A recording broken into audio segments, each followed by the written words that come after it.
What makes African debt different from American debt? It's not just the numbers, it's the very rules of the game. When the United States runs into economic trouble, it simply prints money. No one calls it manipulation. They call it stimulus. They call it policy. But when an African nation like Ghana tries to stabilize its currency without asking permission, without borrowing from the International Monetary Fund, it gets a warning. In 2025, something remarkable happened. The Ghanaian cedi, against all expectations, began to rise. For the first time in decades, a West African nation was taking real steps to defend its currency and build public confidence from within without begging for foreign aid. But instead of support, Ghana received a slap on the wrist. The IMF accused its central bank of manipulating the market by injecting foreign currency to protect its people from inflation and economic panic. And this wasn't just a memo, it was a message. The message was clear: Africa may survive, but only by playing our game. This moment raises a deeper, uncomfortable question. What if the global financial system was never designed for Africa to succeed? What if it survives by keeping nations like Ghana in debt, in need, and in line? And what happens when one country finally says, no more?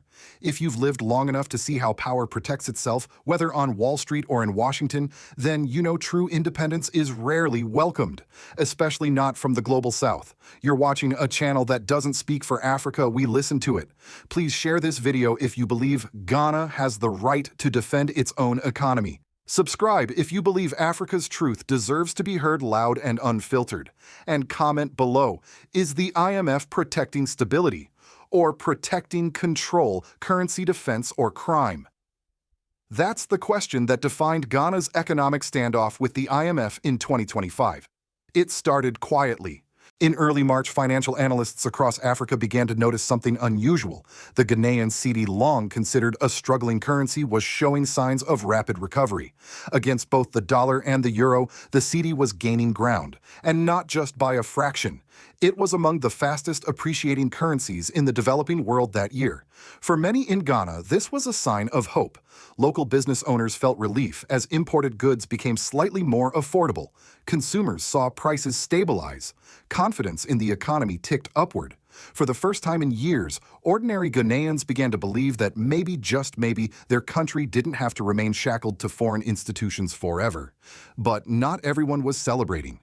In April, the International Monetary Fund issued a formal concern Ghana was allegedly manipulating its currency by injecting large sums of US dollars into its domestic forex markets.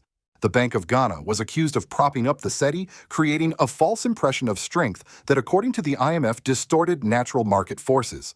To put it plainly, Ghana was being punished for trying to look too stable. The IMF's representatives visited Accra and delivered a clear message to policymakers: stop interfering. Let the cedi find its real value, whatever that may be, even if it means devaluation, inflation, and panic in the streets. Several Ghanaian lawmakers pushed back. In parliamentary debates, opposition leaders openly questioned the fairness of the IMF's critique. One member of parliament stood and said, "We are injecting stability, not illusion."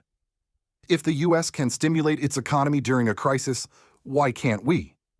This question struck a nerve, because behind the IMF's warning lies an uncomfortable double standard. When the US Federal Reserve injects trillions into the market during downturns, it's called quantitative easing.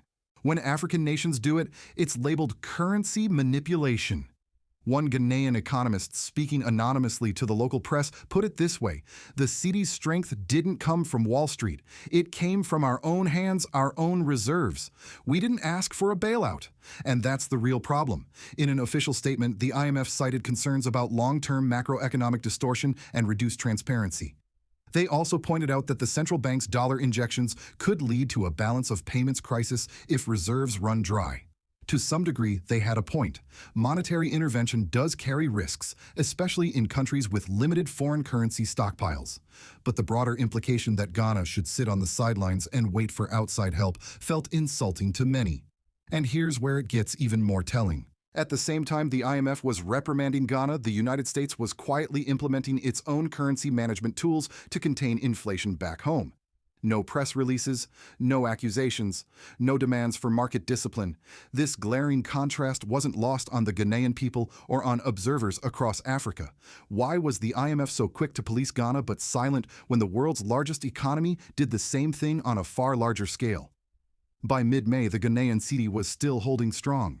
Some even argued it had become too strong, hurting exports. But others saw the surge as symbolic a sign that Ghana could, for the first time in decades, write its own economic narrative without Washington's hand on the pen. The question now wasn't just about currency, it was about control. Could Ghana be punished for showing too much independence? Was this truly about responsible monetary policy, or was it about maintaining the illusion that African countries can't thrive without permission? The IMF's scrutiny has exposed more than a policy dispute.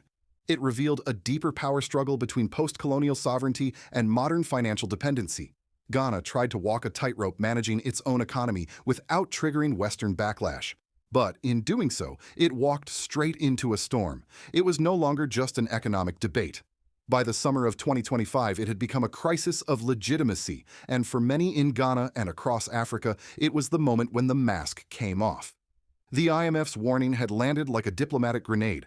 On the surface, it was a technical note cautioning against Ghana's intervention in its currency market.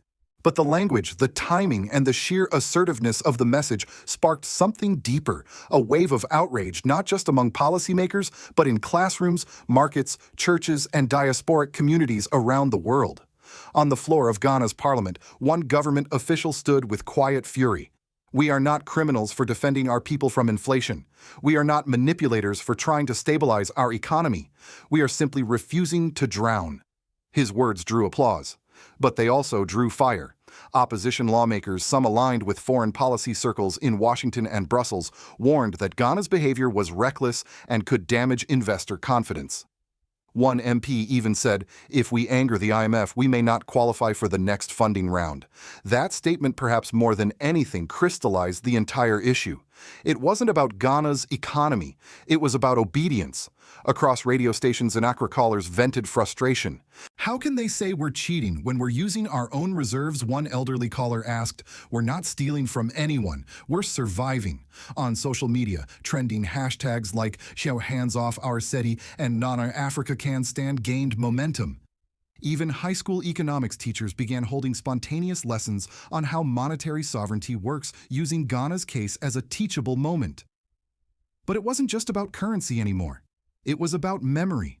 For many Ghanaians over 60, this situation echoed the trauma of the 1980s and 1990s when IMF-led structural adjustment programs forced Ghana and dozens of African nations to privatize public utilities, cut education funding, reduce food subsidies, and slash healthcare budgets. The result: short-term growth for Wall Street, long-term poverty for everyday Africans.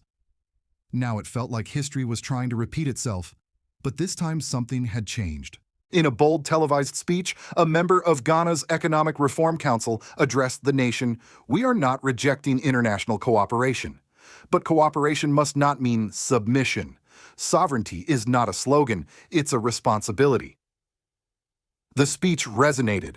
People clapped in front of their televisions. At a small outdoor market in Kumasi, a vendor told a local reporter, "For once, we're not waiting for handouts. We're trying to stand. And now they want to cut our legs." At the heart of the controversy was the Bank of Ghana. For months, they had quietly deployed a strategy to inject modest reserves of US dollars into the currency market to keep the cedi afloat. The result? Inflation eased. The cedi gained strength. Public panic subsided. It wasn't a miracle, but it was working. The IMF called it unsustainable interference. But for Ghanaian parents who could finally afford imported medicine, for shopkeepers whose suppliers began to lower prices, for students who could buy books with more stable exchange rates, it didn't feel like interference. It felt like leadership. That disconnect triggered a new kind of solidarity across Africa. In Nigeria, a prominent professor of political economy wrote an op-ed titled "Ghana's Defiance is Africa's Hope." In Kenya, protest banners began to appear outside the World Bank's Nairobi office, reading "Let Africa Breathe." And in Burkina Faso, President Ibrahim Traoré made a pointed statement during a televised town hall: "Economic sovereignty begins with the courage to disobey unjust rules." Those words were not lost on the audience. In Traoré's Burkina Faso, the people had already seen the cost of dependency and had begun the hard road toward breaking it. Meanwhile, in Western capitals, reactions were mixed.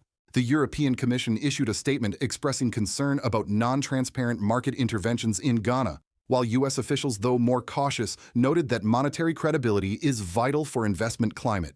But privately, think tanks and financial journals were buzzing with another concern. What if Ghana's model worked? What if more African nations followed suit? What if they realized they didn't need IMF loans to stabilize their economies?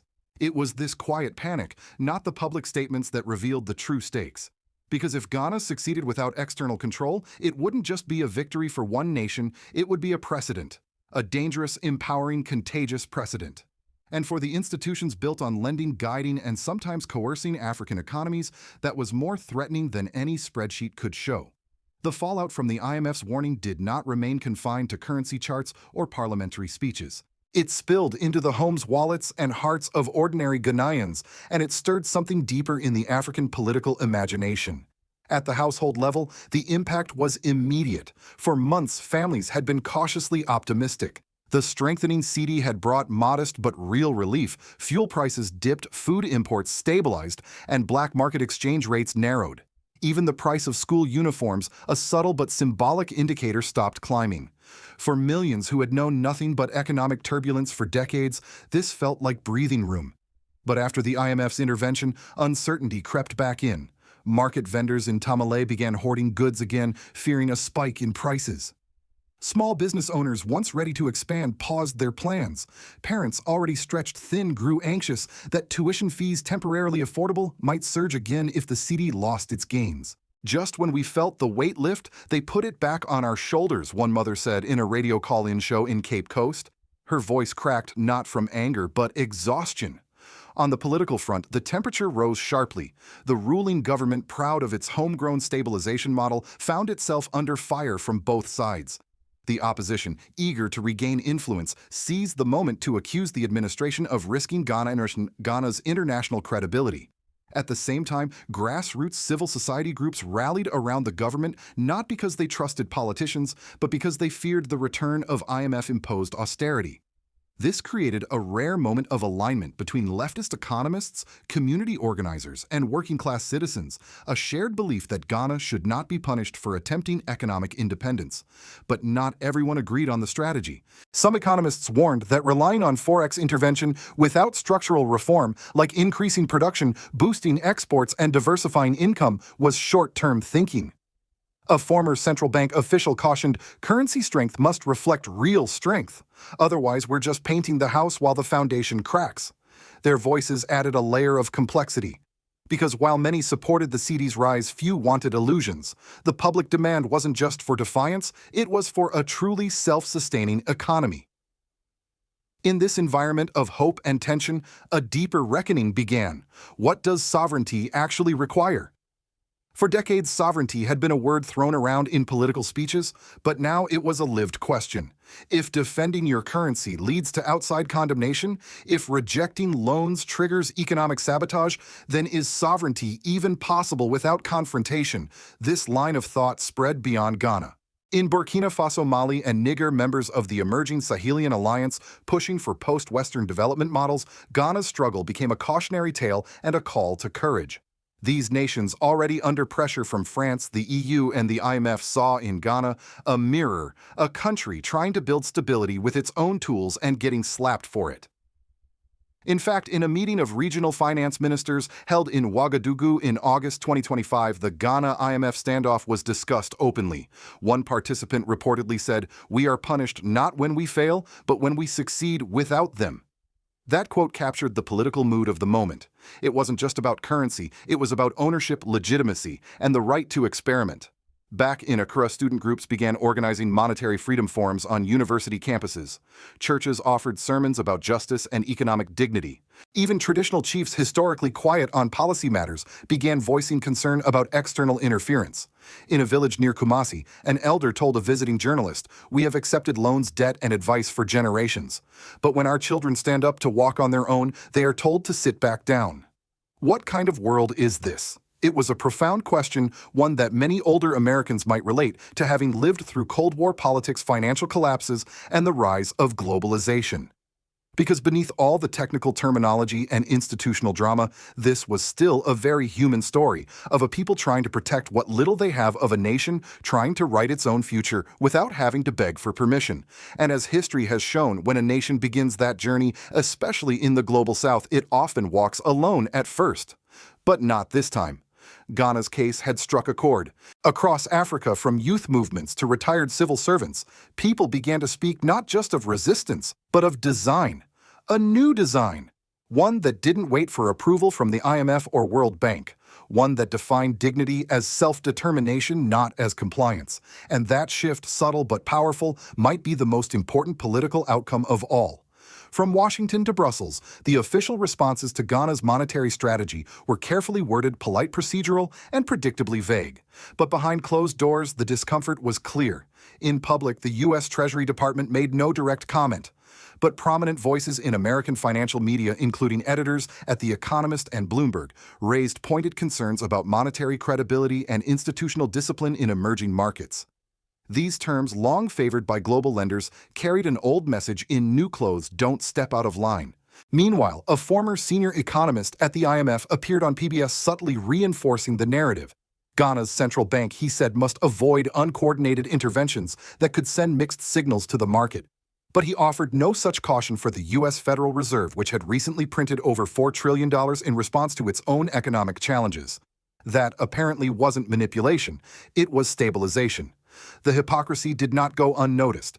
African economists, diasporic scholars, and even some retired U.S. diplomats began asking a simple but sharp question: why must African nations ask for permission to do what the U.S. does every year without consequence? A 2025 editorial in Foreign Policy warned that the West was undermining its own credibility by penalizing African nations for pursuing the same macroeconomic strategies long used in the global North. In Europe, the response was more direct.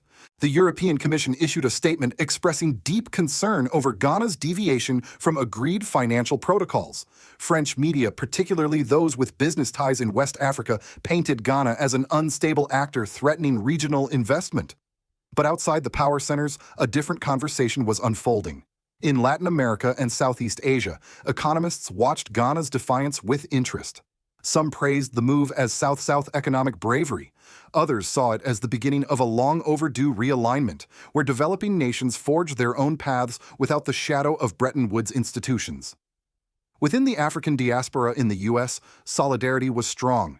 Ghanaian American associations organized webinars, fundraising campaigns, and social media drives to educate the public about what was happening, not just in terms of economics, but of historical justice. Because for many, this wasn't about interest rates or exchange bans. It was about the right to decide, the right to experiment, the right to fail or succeed on your own terms. And to an older American audience who had witnessed civil rights battles, Vietnam protests, and global anti-colonial movements, that right may sound deeply familiar. So what does all this mean for Ghana, for Africa, and perhaps even for the world?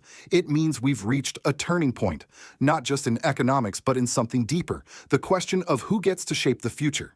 For decades, the story has been the same. African nations borrow, obey, adjust, and repay, usually with interest, both financial and political. The price is rarely just money. It's sovereignty, it's silence, it's consent. But when a country like Ghana tries to write a new chapter, the system doesn't applaud. It panics. And perhaps that's the most revealing detail of all. Because if a rising African currency threatens the global order more than poverty ever did, if stability without IMF loans is seen as a bigger danger than defaulting with them, then we have to ask, what was the game really about all along? Older generations in America have seen these patterns before on different stages: Vietnam, Latin America, the Middle East. Financial systems don't always protect freedom. Sometimes they just dress control in the language of discipline. Now Africa is standing up, and the world is watching closely. So here's our question to you: is the IMF afraid of a financially independent Africa? Or is it afraid the rest of the world might start learning from it? Let us know what you think in the comments. Speak from the heart, share your story, challenge the narrative. This isn't just about Ghana, it's about every community that's ever been told to stay in its place. If you've made it this far, you're not just a viewer. You're part of this conversation. Please share this video if you believe the Global South deserves more than debt and discipline. Subscribe if you believe the truth is more important than the headlines. And if you believe Africa deserves the right to succeed on its own terms, say it loud, say it proud. Because the world isn't changed by those who ask for permission. It's changed by those who refuse to wait.